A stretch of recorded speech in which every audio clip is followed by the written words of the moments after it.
Welcome to the School of Thought with Dr. KHANNAH Josue, using ancient wisdom for today's successful living by learning how to translate the Word of God to the language of life. Shabbat Shalom, everyone. Welcome to another session of the School of Thought. Today's teaching is what is an observant believer? Today's teaching may come in two parts. I'm not sure I'm going to have enough time to really dissect this session. So you may prepare to do a part two. And I really want you to really pay attention to what God is saying through this particular word. What is an observant believer? Just because you are a believer does not mean that you are an observant believer. You can be a believer and not be observant. Let me give you a small example. Sometimes when you meet Jewish people, they will tell you, I'm not an observant Jew. They will say that I'm a Jew, but I'm not an observant. What does that mean? There's a meaning when they say that, and most Christians don't even understand what do you mean you're not an observant Jew? Just because you're a Jew does not mean you observant the practice of being a Jewish person, or the practice of the Jewish belief. It's the same as a believer. Just because you are a believer does not mean you are observant. Being a believer, you make the first step in accepting Yeshua as your Savior. But some of us have done that and stayed at that stage and not moved to a higher stage of becoming observant. So this is why today I want you to really listen and break down this particular word and examine yourself and examine your life. One of the things that we do sometimes when we hear something, we quickly will say, no, that's not me. I am an observant believer. I believe because I believe in Jesus Christ. No. All this stuff that does not make you an observant believer. And I've always told my mentee, it costs you nothing to go back in your closet, speaking to God and examining yourself. Nobody can't see you. Nobody can't even judge you. Nobody can. You could make your changes once God show you. It's not a public thing. It's a personal thing. So don't be so quick to reject what God is bringing to your attention because you say, God, I want more of you. I want your word. I want to love you. I want you telling God all of that. So when he comes in and said, well, I need you to make some adjustment. You may not be conscious and you think you're here, but you're really not here. So this is why you always listen attentively, not with the idea of I'm already doing that. This is not me. And this is not. You don't need to. I listen to the word and I always examine myself, always, because sometimes you can think you're someplace and you think you're talking to God, you think your relationship is in one level, but actually when you ask God and you get a report, the report is different. So this is why I've always advised my mentee, go talk to God and ask him, does he see it the way you see it? Does he see you the way you see you with him? So let's talk about what is an observant believer. Even today, especially this generation, we have a lot of believers that's not observant because we change or we try to change the format or the principle of God and how God created us on this earth and how we ought to be in relationship with him. We changed the format or the principle of relationship. We changed that so we think God's supposed to conform to the way we do relationship, the way we feel like we are in relationship, not the way he does. So we have to be conscious about that because we live in a generation that now trying to change the principle as a reality, and it's not a reality. I was going to wait to share this, but maybe I could share it here so I could give you the understanding of what this is what God said. Your thoughts are not my thought. Your ways are not my ways. And you got to keep that in mind at all time because we picking up ways that's not realistic to God, but just realistic to your world. That's why I don't like when people say this is my truth. Yeah, because your truth is shaped according to your perspective. But when you live by the truth, the only truth, then your truth have to line up with the truth. So when everybody got their own truth, which is I believe it's a saying that we just picked up because we heard it and it sound good. Yeah, this is my truth. I'm sharing my truth. But then realistically, you don't want to walk in your truth. You want to walk in the truth. What does God have to say about this situation? Doesn't matter what I feel, even though, yes, your experience is real, but your perspective may not be real. So I was going to say this. Let's say I have a confession to make. I'm going to use this as an example.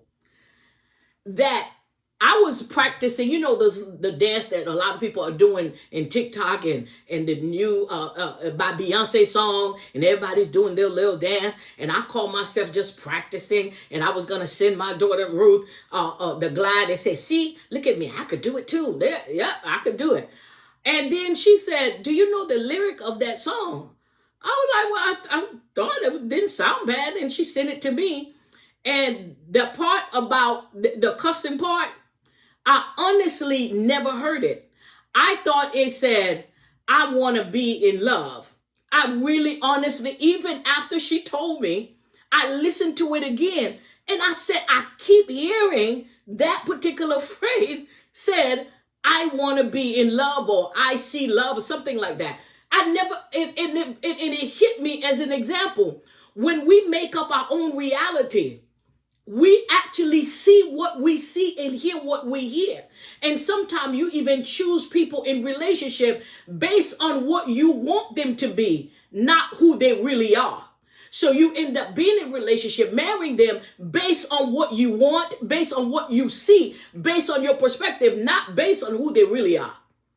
And after she told me that, I said, I took some blessed oil and started drinking it and put it in my bathroom. I was like, oh my God, I cannot believe. You mean what? So, but it was a lesson of life, because it did. When I went back to listen to it again, I said, but I'm still hearing, I want to fall in love, or I'm in love, or I see love, or something about love. And I said, well, wow, this is the way we shape our reality.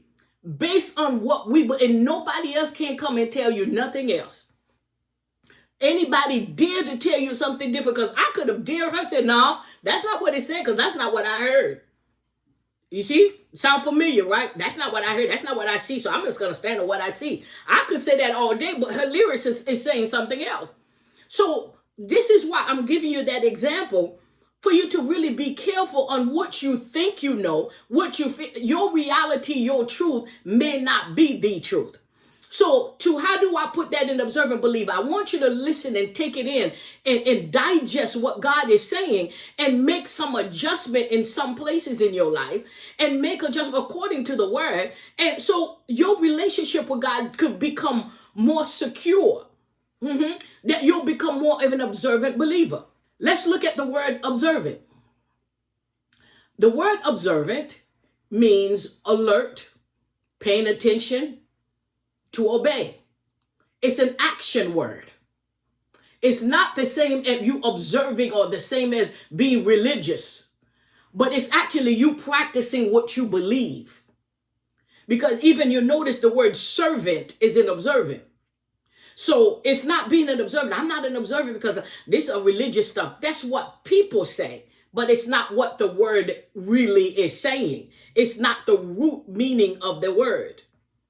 It is not a religious practice. It's for you to practice what you believe. You can't say, I believe this, but you're practicing something else. You're not an observant believer. Because I need to know what is it that I believe so I can practice it. It's being a doer of the word. Now, let's look at the word observant. Is actually two words in Hebrew.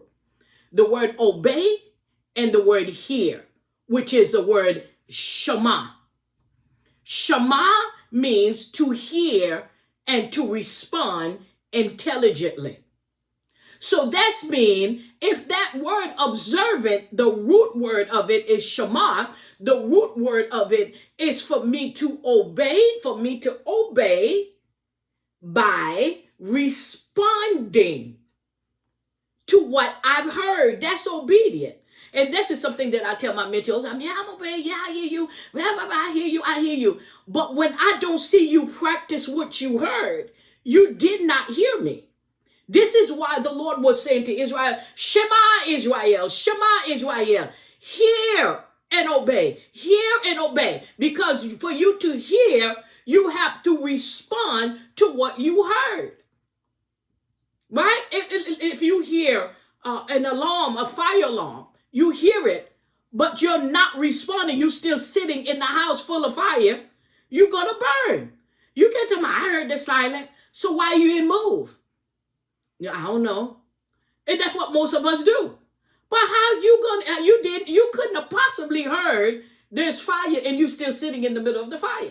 So when you hear the word and you don't respond intelligently by obeying the word, then you're not Shema. You're not an observant believer. Let's look at the word Deuteronomy, the book of Deuteronomy, 12th chapter. It's starting with 28th verse. It says, obey and pay attention. The King James Version says, observe and hear. Obey and pay attention to everything I am ordering you to do. This is what the Lord's saying to the children of Israel.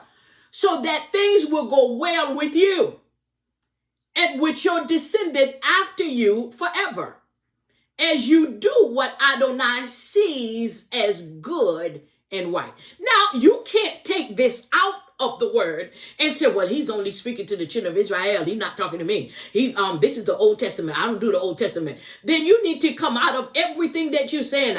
As I go in, I'm blessed. I go out, I'm blessed. And all the other stuff that we repeat in the Old Testament, that God bless you abundantly, all the stuff, which of course is a lack of understanding, because without the Old Testament, which is the Torah, there would not be a New Testament, because there wasn't a New Testament when those who wrote the New Testament was speaking and teaching, even Yeshua reading. What were they reading from? Not the New Testament, because it was not there. Their lives and experience created the Brit Hadashah, the New Testament, their covenant with Yeshua. So now when I look at your life should also create, not from something else, but from the Torah, could create the word. I could see the word when I see you. Your life, your experience, your choices in life should be Shema. It should be you are an observant believer. I should be able to see it.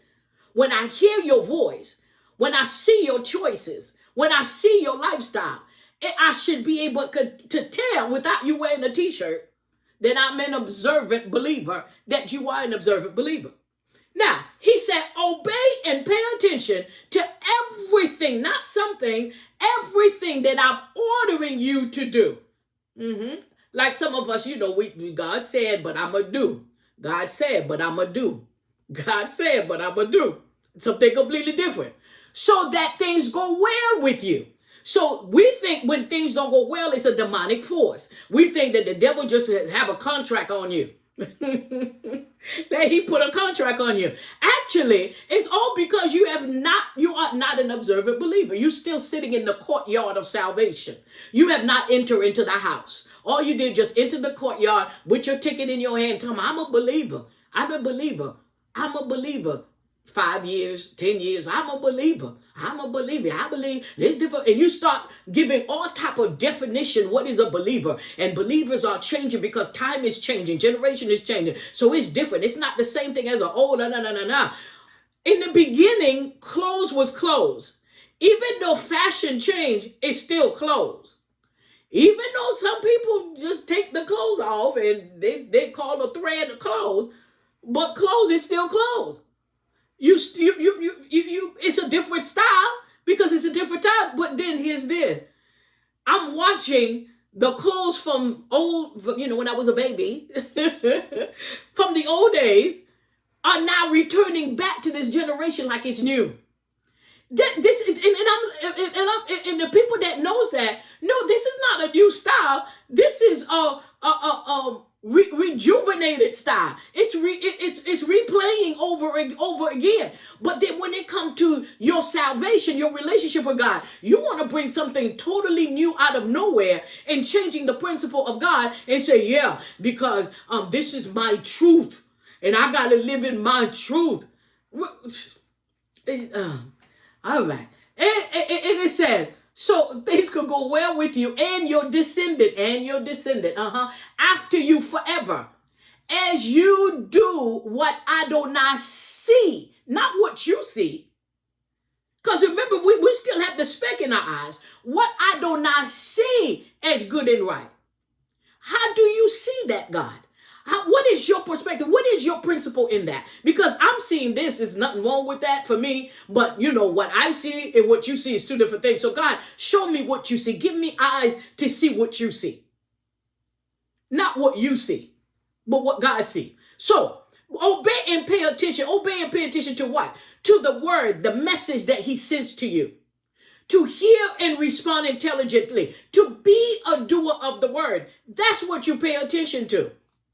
Not to what you feel, not what you think, not what people say, but what God has said. You're paying attention and obeying his word, and his word come in different form. But in your relationship with God, you should be able to discern your father. Why? Because my sheep knows what? My voice, not my actions. My voice. Now, let's go deeper. In the book of Matthew, 13 chapter, Yeshua is speaking concerning becoming an observant believer, right? A believer that pays attention. And you notice that is the biggest weapon it is for this generation is distraction. So you won't pay attention. That's the reason you listen to a lot of people. Their memory is going bad. Their thought pattern is going bad. Because the arrows of distraction is being thrown at you everywhere. So you don't even have time to be conscious anymore. You don't even have, you can't even be, you're just living life automatically from something. You're not paying attention, because that is the biggest weapon of today is distraction. Everything is being put, everybody's busy. You notice that. We are so busy, we become too busy for God. And if you're not conscious in your life and know how to put your busyness in the proper places, in the proper pocket to balance it all out and said, okay, this is a lot that I'm doing. What am I not supposed to be doing right now? Or what am I supposed to let go? What am I supposed to, you don't do that. So we take our busyness. I never met the generation this busy before in my life. People are so busy because the distraction. In your relationship with God, as you become an observant believer, you can be busy, but then when you are led by the Holy Spirit and you are an observant believer, you are actually practicing who you are and what you believe. Even in the busyness, you will have the wisdom and the strategy how to get it all done, even without becoming overwhelmed. Because you'll even get the sign and say, it's time to slow down. It's time to stop. It's time to rejuvenate. It's time to relax. It's time to this. It's time to slow. It's time to stop. You will hear the wisdom. Instead of, and being busy, you don't even, what God told you to do falls into the pile of busyness. You didn't even get to do it. So everything else have a form of godliness that look like it's the right thing to do, but actually in the bottom of the whole file is what he told you to do. Pay attention to what I'm saying. It's like sitting at your desk and you have a files all a lineup of all the work that you got to do. The most important thing that you need to do is in the middle of the pile or the bottom of the pile, and all them other stuff is on top of it that should be done, need to be done. But there is one that is specifically have to be done. And if you do that, everything else that's on top of it will fall into place. But that distraction come where you don't even see that. You don't notice that. It's not your heart not to do what God, well, some people. It's not your heart not to do what God told you to do. But because you are distracted, you're not paying attention. You end up in disobedient, not doing what he said, but doing a form of godliness, which has become a good thing. You can't see doing a good thing as a bad thing. You can't see, yeah, I could go out and feed the homeless, but he didn't tell you to do that. He told you to do something else. He may have told you to go to the hospital and pray because somebody's about to die, but you over there feeding the homeless. Tell me, I don't see the reason why I shouldn't feed the homeless. The homeless need it. That's a good thing. That's God. God said, pay that. And you start justifying what you're doing instead of paying attention to what he said to do. Because what he said to do, it may be somebody that's transitioning that need that prayer. But because you didn't listen, you were doing a good thing, a form of godliness, because the enemy's not going to give you anything demonic to do. He's going to give you something that is of God to do. So you won't see it. That's the distraction. The distraction is clothed with a form of godliness. It's clothed with something that is a good thing that needs to be done, should be done, but it's not your assignment or it's not your time and it's not you. God said to do this. And when he said to do that, you think, no, I need to do this. This will fall apart. Really? We serving a God that's going to tell you to go do this and he's going to let everything fall apart? Really? Again, we're not paying attention. We're not being conscious of what we're saying. We're not being totally conscious of if I do this, you mean he's going to let all this fall apart. And we all do it. We all unconsciously do it. No. This needs my attention. Oh, really? But God said this needs your attention. No, but if I do that, this will fall apart. Okay, that's the type of God that you serve.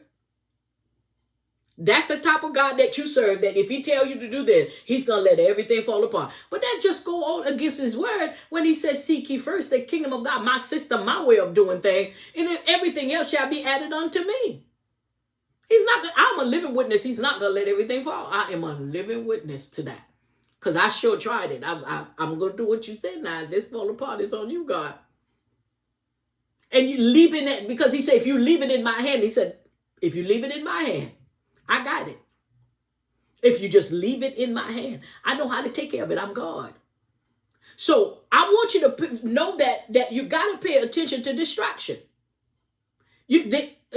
Really stop and look. There's a whole lot of noise going on. There's a whole lot of things that need to be done. And the pile is getting bigger and bigger. And you feel like, oh, Yeshua's about to come back. We got to hurry up. We got to hurry up. We got to hurry up. We got to do so much to do. Oh, I got to do this. I got to do that. I'm so busy. All that. And it's everything in your life. And children is screaming over here. Husband is screaming over there. Wife is screaming over there. Job is screaming over there. There's a ministry screaming over there. No. These people need me. That people need me. No. You become the octopus in the spirit. And your hand is everywhere except what God have assigned you to do.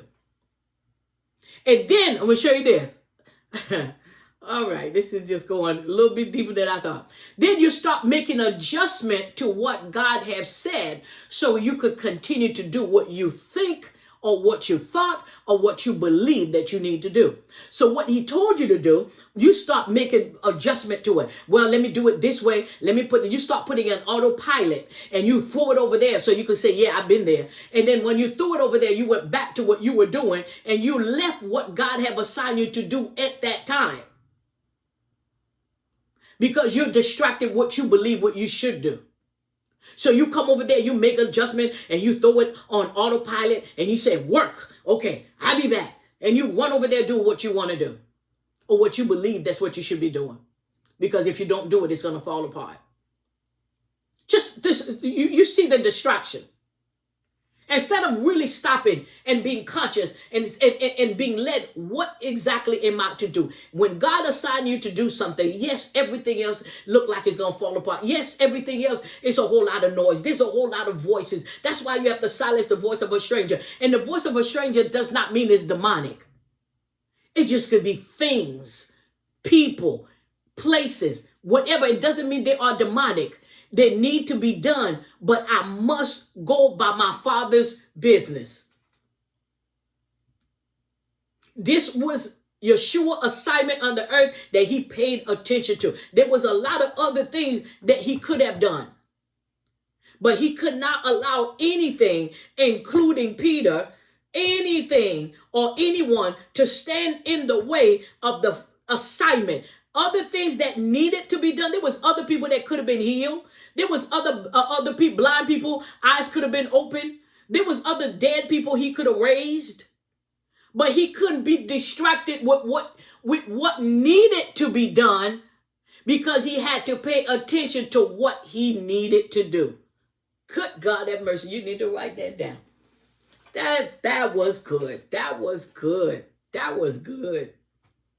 He could not be distracted with what needed to be done, because sometimes we get this, but you can't be distracted with what needs to be done. But Yeshua paid attention with what he was assigned and what he needed to do. That is the shift that need to take place as becoming observant believer. Yeshua observed his assignment. He's observing the word. In the beginning was the Word was with God, and the Word was God. The word, the message, the whatever God have assigned and said from the beginning, I will make myself a sacrifice. From the beginning, from Adam and Eve who fell, and the very coat he covered them, what was speaking of Yeshua from the beginning. As you continue and read the word of God, it was giving you a message from the beginning, how the tabernacle was built, which is the body of Yeshua. That's why the Feast of the Tabernacle is the time that he was birthed. That is his real birthday, that he was birthed on this. Everything that had to do with the assignment, the message, the word that was released. And he paid attention to the word, and he obeyed the word. He obeyed the message. I am the living word. The beginning was the word, was what with God, and the word became flesh. And he was a doer of the word, an observant of the word from the beginning, before the foundation of the world. That's how you shift to becoming an observant believer. Paying attention and obeying what he said. God don't put you in a place and put you in assignment and change his mind. You have to, your discernment, your relationship have to be so tightened and so refined that you'll be able to hear God. Even if he come in the midst of it and said, turn left, you'll know that's the Father. Because why? The sheep knows my voice. And when my teacher that is assigned to teach to me, somebody else could be teaching the same thing he's teaching. The voice don't sound the same to me. There's nothing wrong with what they're teaching. The same thing he's teaching. But because I am a sheep that hear the Father's voice through this vessel that he have assigned me to. That voice capture my spirit, my temple, my sanctuary, to bring forth in manifestation what I am to get, even though somebody else is saying the same thing. That is being an observant believer, knowing the Father's voice.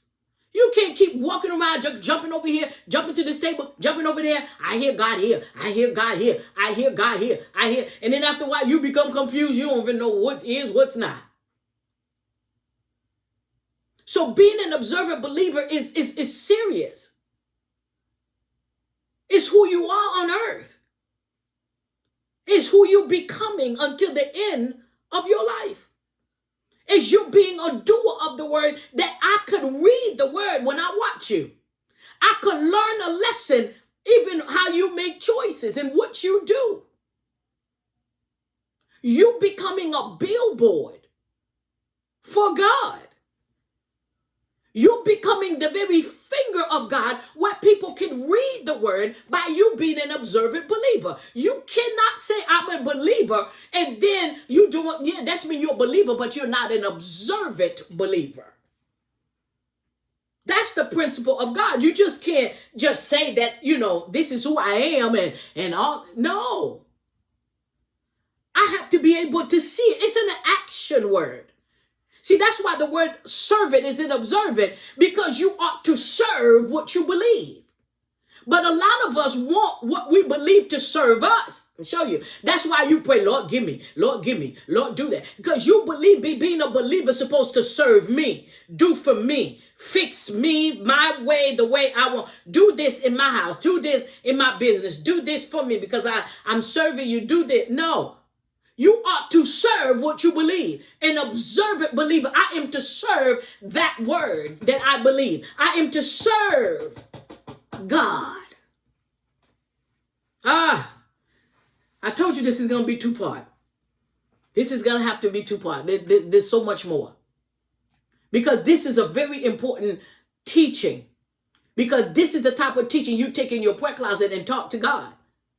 I need to see in my life where I'm not being an observant believer according to you, according to your principle. Because especially if you've been to church a long time doing church, you have a tendency sometimes jumping the track and go into religious and go into church, and you're not knowing that you mean no harm. You don't know that. And God have to come and say, excuse me, you're missing the mark. And to you fine. Hallelujah. Hey. And you think you're okay.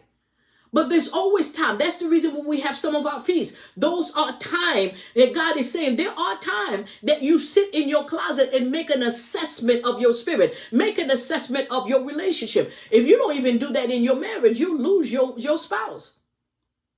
If you don't make assessment, finding out what's going on, what's the problem? Are you okay? Are we okay? Is our relationship, what is by communication, doing date night, all this stuff.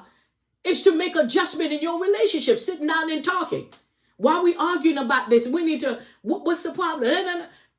And you don't do that. You just keep going on every day. You getting up thinking, well, I don't know. He should know I love him. You know, she should know I love her. And we fine. I don't know. And 10 years later, you still fine.